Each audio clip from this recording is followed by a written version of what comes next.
por causa da língua, por causa da conduta. Entram para os obreiros e dizem: aqui está Jesus. E quando chega para a oração, o obreiro diz: eu estou muito ocupado com as coisas da igreja, eu não posso atender você.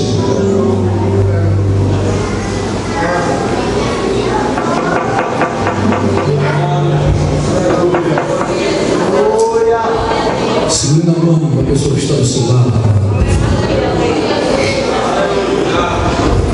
Dê as mãos uns aos outros. Fechem os corredores. Dê as mãos entre vocês.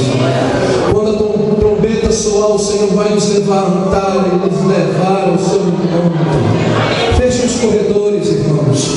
Porque o que o mundo está buscando hoje é a unidade do corpo. Amor. Amor. Chega de barganhas, acabou. Chega de preocupação do status, acabou.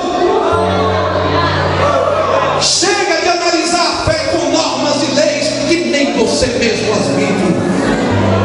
Chega de hipocrisia, acabou.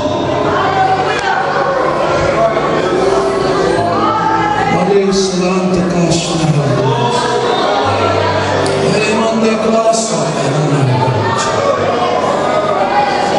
Endereço, Manari Cluster.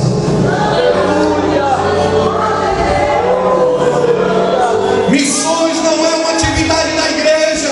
Missões é a essência da igreja. Mas se a igreja não tem sede de Deus, missões vai ser apenas mais um departamento.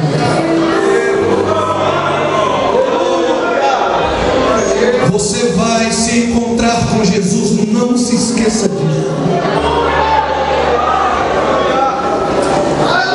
Existem pessoas que estão pregando no lugar mais tremendo